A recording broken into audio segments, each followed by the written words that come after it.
चिंचवड शहराच्या इतिहासातील अत्यंत दुर्दैवी आणि धक्कादायक दुर्घटना बुधवारी दुपारी मोशी कचरा डेपो परिसरात घडली आहे. गेल्या काही दिवसांपासून संपूर्ण पुणे जिल्हा आणि पिंपरी चिंचवड औद्योगिक नगरीला झुडपून काढणाऱ्या मुसळधार पावसामुळे मोशी येथील कचरा डेपो मधील कचऱ्याचा आणि मातीचा भला मोठा डोंगर अचानक खचला. हा लाखो टन कचऱ्याचा ढिगारा शेजारीच असलेल्या एका 3 मजली इमारतीवर अत्यंत वेगानं कोसळला. या प्रचंड वजनामुळे आणि आघातामुळे ती 3 मजली इमारत पत्त्यांच्या बंगल्यासारखी काही सेकंदात पूर्णपणे कोसळली आणि जमीनदोस्त झाली. या भीषण दुर्घटनेत इमारतीमध्ये कार्यरत असलेले 15 ते 16 कर्मचारी ढिगाऱ्याखाली अडकल्याची अत्यंत भीतीदायक माहिती समोर आली असून संपूर्ण प्रशासकीय यंत्रणेसह पिंपरी चिंचवड शहरात प्रचंड खळबळ उडाली आहे. काय भीषण घटना आहे हे या व्हिडिओतून पाहूयात. नमस्कार, मी स्नेहल चौधरी. आपण पाहतात एल एस मराठी. ही घटना घडली ती इमारत पिंपरी चिंचवड महानगरपालिकेच्या अत्यंत महत्वाकांक्षी अशा वेस्ट टू एनर्जी म्हणजेच कचऱ्यापासून ऊर्जा निर्मिती करणाऱ्या प्रकल्पाची मुख्य प्रशासकीय इमारत होती. या प्रकल्पाचं काम महानगरपालिकेने एका खासगी कंपनीला कंत्राट तत्वावर दिलं असून या इमारतीमध्ये प्रकल्पाचं व्यवस्थापन, लेखा विभाग, तांत्रिक देखरेख आणि प्रशासकीय कामकाज पाहणारे अधिकारी व कर्मचारी दररोज प्रमाणे आपलं कर्तव्य बजावत होते. बुधवारची दुपार असल्यानं बहुतांश कर्मचारी आपलं जेवण आटोपून कामावर परतले होते, तर काही जण कार्यालयातच कामात मग्न होते. दुपारी साधारण 1:45 च्या सुमारास अचानक एक मोठा गडगडाट झाला.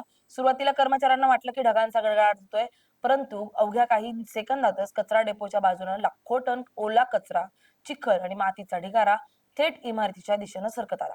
या ढिगाराचा वेग आणि दाब इतका प्रचंड होता की इमारतीला सावरणारे आरसीसी पिलर क्षणात मोडून पडले आणि संपूर्ण 3 मजली इमारत एकाएकी भुईसपाट झाली.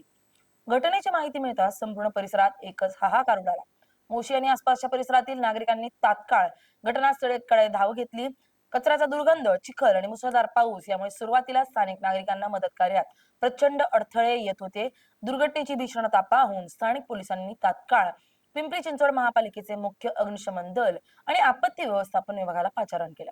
घटनेचं गांभीर्य ओळखून अग्निशमन दलाच्या गाड्या, मोठ्या प्रमाणावर जेसीबी, पोकलेन मशीन्स आणि क्रेन तात्काळ घटनास्थळी दाखल करण्यात आल्या. ढिगारा इतका अवाढव्य आहे आणि त्यात सिमेंटच्या स्लॅब सोबतच कचऱ्याचा चिखल मोठ्या प्रमाणात असल्यानं मानवी प्रयत्नांनी ढिगारा उपसणं अशक्य होतं. त्यामुळे मोठ्या यंत्रसामग्रीच्या साहाय्यानं ढिगारा बाजूला करण्याचं काम युद्ध पातळीवर सुरू करण्यात आलं. या दुर्घटनेची माहिती मिळताच राज्य सरकार आणि स्थानिक प्रशासन तात्काळ ऍक्शन मोडमध्ये आलं. परिस्थितीचं गांभीर्य लक्षात घेऊन पुण्यातील एनडीआरएफ तुकडीला तात्काळ पाचारण करण्यात आलं. एनडीआरएफचे जवान अत्याधुनिक शोध आणि बचाव साहित्यासह घटनास्थळी पोहोचले असून त्यांनी अग्निशमन दलाच्या सोबतीनं संयुक्त रेस्क्यू ऑपरेशन सुरू केलंय. ढिगाऱ्याखाली अडकलेल्या लोकांचा शोध घेण्यासाठी अत्याधुनिक जीवरक्षक उपकरणं, कॅमेरे आणि श्वान पथकाची मदत घेतली जाते. चिखल आणि ढिगाऱ्यातून जिवंत व्यक्तीचा शोध घेणं हे या जवानांसमोर मोठं आव्हान बनलंय. कारण कचऱ्याच्या दाबामुळे ऑक्सिजनची कमतरता निर्माण होण्याची दाट शक्यता असते. घटनास्थळावरून पिंपरी चिंचवडचे पोलीस आयुक्त, महानगरपालिका आयुक्त आणि इतर वरिष्ठ अधिकारी स्वतः उपस्थित राहून बचाव कार्याचे थेट नियंत्रित करत आहेत. या दुर्घटनेनंतर पिंपरी चिंचवड महापालिकेच्या आणि कचरा डेपोच्या व्यवस्थापनावर अनेक गंभीर प्रश्न उपस्थित केले जात आहेत. मोशी येथील कचरा डेपोमध्ये गेल्या अनेक वर्षांपासून कचऱ्याचे मोठे डोंगर साचलेत. पावसाळ्यात अशा प्रकारचे कचऱ्याचे डोंगर खचण्याचा धोका नेहमीच असतो. याची पूर्वकल्पना असतानाही एवढ्या मोठ्या कचऱ्याच्या ढिगाऱ्याजवळ प्रशासकीय इमारत बांधण्याची परवानगी कशी दिली गेली, असा संतप्त सवाल स्थानिक नागरिकांनी विरोधकांकडून विचारला जातोय. तसेच पावसाळ्यापूर्वी या कचऱ्याच्या ढिगाऱ्याचं सेफ्टी ऑडिट आणि किंवा सुरक्षिततेच्या उपाययोजना केल्या गेल्या होत्या का, याची चौकशी करण्याची मागणी आता जोर धरू लागली आहे. सध्या घटनास्थळावर अत्यंत कडेकोट पोलीस बंदोबस्त तैनात करण्यात आला असून जखमींना तात्काळ वैद्यकीय उपचार देण्यासाठी पिंपरी येथील यशवंतराव चव्हाण स्मृती रुग्णालयासह जवळच्या खासगी रुग्णालयांना हाय अलर्ट ठेवण्यात आलाय. घटनास्थळावरच तात्काळ उपचारासाठी डॉक्टरांचे विशेष पथक आणि 10 ते 12 रुग्णवाहिका सज्ज ठेवण्यात आल्यात. ढिगाऱ्याखालून जसजसे लोकांना बाहेर काढले जाईल तसतसं त्यांना तातडीनं वैद्यकीय मदत मिळवून देण्याची चोख व्यवस्था करण्यात आली आहे. अडकलेल्या कर्मचाऱ्यांचे नातेवाईक अत्यंत चिंतेत असून त्यांनी घटनास्थळी आणि रुग्णालयाबाहेर प्रचंड गर्दी केली आहे. संपूर्ण पिंपरी चिंचवड शहर सध्या या दुर्घटनेमुळे हळहळत असून ढिगाऱ्याखाली अडकलेले सर्व जीव सुरक्षित बाहेर यावेत यासाठी प्रार्थना केली जाते. पावसाळ्याच्या दिवसात जुन्या मोडकळीस आलेल्या किंवा निकृष्ट दर्जाच्या इमारती कोसळण्याचं प्रमाण कमालीचं वाढलंय. यामध्ये सर्वात मुख्य कारण म्हणजे मुसळधार पावसामुळे इमारतीच्या पायामध्ये आणि भिंतीमध्ये मोठ्या प्रमाणावर आणि पाणी मुरणं हे असतं.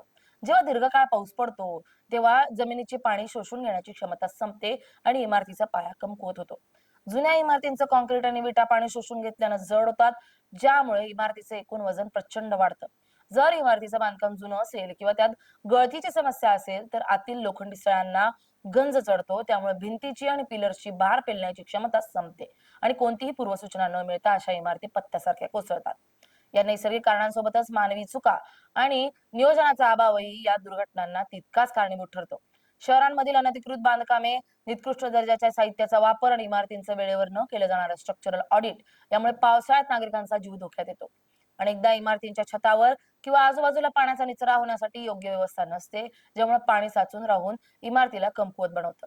महापालिकांकडून दरवर्षी पावसाळ्यापूर्वी धोकादायक इमारतींना नोटिसा दिल्या जातात, परंतु पुनर्वसनाचा योग्य पर्याय नसल्यानं अनेक नागरिक जीव मुठीत धरून त्याच इमारतींमध्ये राहतात.